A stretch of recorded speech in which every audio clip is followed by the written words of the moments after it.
सुनहरे गोबर की कहानी। बहुत समय पहले की बात है। एक पर्वतीय प्रदेश में महाकाय वृक्ष था जिस पर सिंधुक नामक पंछी निवास करता था।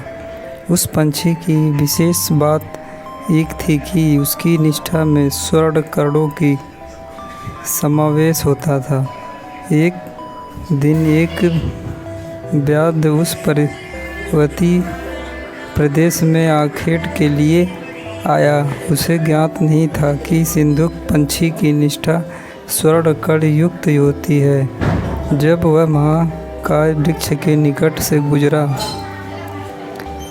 तो उसकी चेष्टा सिंधुक पंछी को पकड़ने की नहीं थी, किंतु जैसे ही वह आगे बढ़ने लगा सिंधुक पंछी के मूर्खता की और उसके सामने ही स्वर्ण कण युक्त विष्ठा कर दी। स्वर्ण कण युक्त विष्ठा देखते ही व्याध में लोभ आ गया और जाल डालकर उसने सिंधुक पंछी को पकड़ लिया।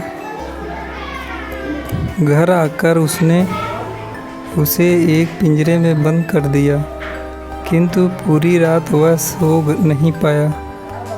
वह सोचता रहा कि यदि किसी तरह इस सिंधुक पंछी और इसके स्वर्ण कणयुक्त निष्ठा की बात राज्य के राजा तक पहुंच गई तो राजा उसे दंडित कर देगा। वह भयभीत हो गया। दंड से बचने के लिए उसने निर्णय किया कि वह स्वयं ही राजा से भेंट कर सिंधुक पंछी के विषय में उन्हें जानकारी दे देगा और उपहार स्वरूप वह पंछी भी उन्हें दे देगा। अगले ही दिन वह राजा से भेंट करने का राज दरबार पहुंच गया। वहां से उसने सिंधुक पंछी प्रस्तुत करते हुए उसकी स्वर्ण कण युक्त निष्ठा के विषय में राजा को सब कुछ बता दिया। पूरी जानकर राजा ने अपने सेवकों को आदेश दिया कि वे सिंधुक पंछी व्याध से लेकर उसका विशेष ध्यान रखें। सेवकों ने वैसा ही किया। उस समय दरबार में राजा का मंत्री भी उपस्थित था और ये सारा घटनाक्रम देख रहा था। उसे व्याध की बातें मूर्खतापूर्ण लगी।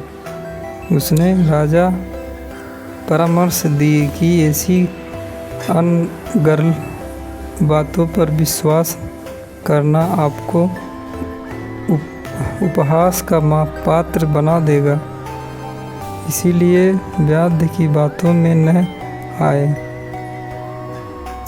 राजा ने मंत्री की सलाह मान ली और सेवकों को आदेश दिया कि सिंधुक पंछी को स्वतंत्र कर दिया जाए। सेवकों ने आदेश का पालन करते हुए सिंधुक पंछी को छोड़ दिया। पिंजरे से बाहर निकलने के बाद सिंधुक पंछी उड़कर राजमहल के प्रवेश द्वार पर बैठ गया और वहां से जाने के पूर्व पुनः स्वर्ण कण युक्त निष्ठा कर गया। जाने के पूर्व उसने कहा, पूर्व तावो दहन मूर्खो द्वितीय पशुधनक ततो राजा च मंत्री च सर्व है मूर्ख मंडल। अर्थात सबसे पहला मूर्ख मैं था जिसने बाद के समय निष्ठा करके अपनी मूर्खता का परिचय दिया। दूसरा मूर्खवाद था जिसने व्यर्थ के भय में उसे राजा के सम्मुख प्रस्तुत कर दिया। तदुपरांत राजा और मंत्री तो मूर्खों के मूर्ख निकले, जिन्होंने व्याध के कथन पर विश्वास न कर उसे छोड़ दिया। इस प्रकार